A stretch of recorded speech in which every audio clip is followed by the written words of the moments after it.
Hello बच्चों, इस video में हम एटॉमिक नंबर, मास नंबर के बारे में पढ़ेंगे, आइसोटोप्स, आइसोबार्स, आइसोटोन्स के बारे में पढ़ेंगे और साथ ही हम वैलेंसी के बारे में भी देखेंगे। तो एटॉमिक नंबर क्या है? नंबर ऑफ प्रोटॉन कितने हैं एटम में, वो उसका एटॉमिक नंबर बताता है। अगर एक न्यूट्रल एटम है तो उसमें नंबर ऑफ इलेक्ट्रॉन और नंबर ऑफ प्रोटॉन इक्वल होंगे। तो ऐसे केस में नंबर ऑफ इलेक्ट्रॉन भी हमें एटॉमिक नंबर बताता है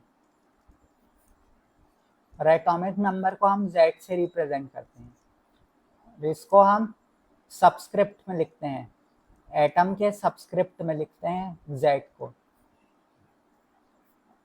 और फॉर एग्जांपल हाइड्रोजन के पास एक प्रोटॉन होता है तो उसका एटॉमिक नंबर 1 है। मास नंबर को हम A से रिप्रेजेंट करते हैं और टोटल नंबर ऑफ प्रोटॉन और न्यूट्रॉन है in the nucleus of the atom. तो number of proton plus number of neutron gives us mass number. तो एक एटम है, उसको हम XZA से रिप्रेजेंट करते हैं। X एटम है, उसका सिंबल, Z उसका एटॉमिक नंबर है, A उसका मास नंबर है।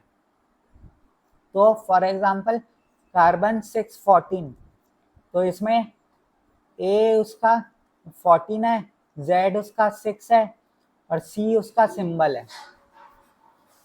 और हम ये भी कह सकते हैं कि इसमें नंबर ऑफ न्यूट्रॉन अगर इसमें निकालना हो तो कैसे निकालें। A जो होता है वो number of neutron plus proton होता है और Z नंबर ऑफ प्रोटॉन होता है। तो इन दोनों को माइनस कर दें, A माइनस Z कर दें, तो हमको neutron plus proton minus proton हो जाएगा, तो हमारे पास न्यूट्रॉन बचेगा। तो A माइनस Z से हम न्यूट्रॉन पा सकते हैं किसी भी एटम का। आइसोटोप्स, आइसोबार्स और आइसोटोन्स।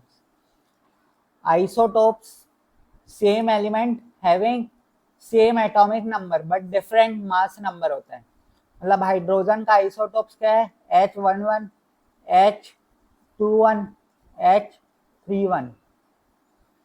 Carbon 612, carbon 613, carbon 614। तो आयोडीन मास नंबर 131 यूज होता है treatment of thyroid.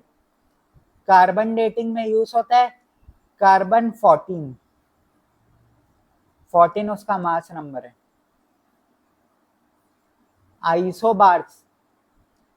Isobars different element having same mass number but different atomic number.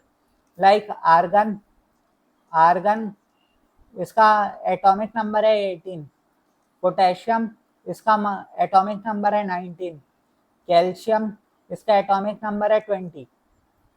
Argon का मास नंबर 40, पोटेशियम का मास नंबर 40, कैल्शियम का mass number 40। तो ये example हो गया आइसोबार का, क्योंकि different atom, different element with different atomic number but same mass number. ये आइसोबार्स को का डेफिनेशन है। आइसोटोन्स क्या होते हैं? Same number of neutron but different atomic number. Like carbon 614 और नाइट्रोजन 715। इसमें नंबर ऑफ न्यूट्रॉन कितना है? 14 माइनस 6, A माइनस जेड लगाया तो 8 है। इसमें नंबर ऑफ न्यूट्रॉन पूछे तो 15 माइनस 7, 8।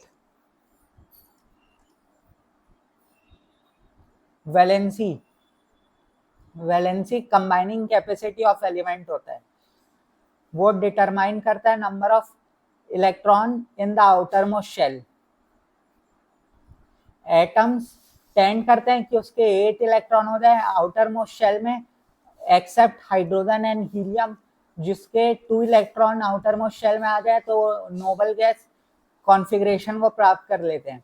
लेकिन इनको छोड़ के बाकी सब 8 इलेक्ट्रॉन पाना चाहते हैं आउटर मोस्ट शेल में, जिससे वो स्टेबल नोबल गैस कॉन्फ़िगरेशन को प्राप्त कर लें।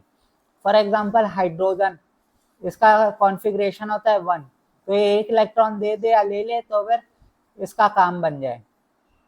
ऑक्सीजन, इसका इलेक्ट्रॉनिक कॉन्फ़िगरेशन होता है 2 6, तो ये 2 इलेक्ट्रॉन और प्राप्त कर ले तो इसके कितने इलेक्ट्रॉन हो जाएंगे आउटर मोस्ट शेल में 8, जो कि नोबल गैस कॉन्फ़िगरेशन को प्राप्त कर लेगा, तो इसकी वैलेंसी है 2। नाइट्रोजन, नाइट्रोजन का इलेक्ट्रॉनिक कॉन्फ़िगरेशन क्या है 2 5, तो इसको 3 इलेक्ट्रॉन और मिल जाए तो इसका आउटर मोस्ट शेल में 8 इलेक्ट्रॉन हो जाए, तो इसका वैलेंसी 3 है। कार्बन 4, कार्बन का इलेक्ट्रॉनिक कॉन्फ़िगरेशन क्या है 2 4, तो ये 4 इलेक्ट्रॉन अगर प्राप्त कर ले तो इसका आउटर मोस्ट शेल में कितने इलेक्ट्रॉन हो जाएंगे 8 इलेक्ट्रॉन, और ये नोबल गैस कॉन्फ़िगरेशन को प्राप्त कर लेगी, तो इसकी वैलेंसी है 4। सोडियम, सोडियम की इलेक्ट्रॉनिक कॉन्फ़िगरेशन क्या है 2 8 1, तो ये 1 इलेक्ट्रॉन दे दे तो इसका आउटर मोस्ट शेल में 8 इलेक्ट्रॉन हो जाए, तो इसकी वैलेंसी है 1। क्लोरीन, क्लोरीन का इलेक्ट्रॉनिक कॉन्फ़िगरेशन 2 8 7 है, तो अगर ये 1 इलेक्ट्रॉन प्राप्त कर ले तो आउटर मोस्ट शेल में 8 इलेक्ट्रॉन हो जाएंगे और ये नोबल गैस कॉन्फ़िगरेशन को प्राप्त कर लेगी और इसकी वैलेंसी है 1। Thank you.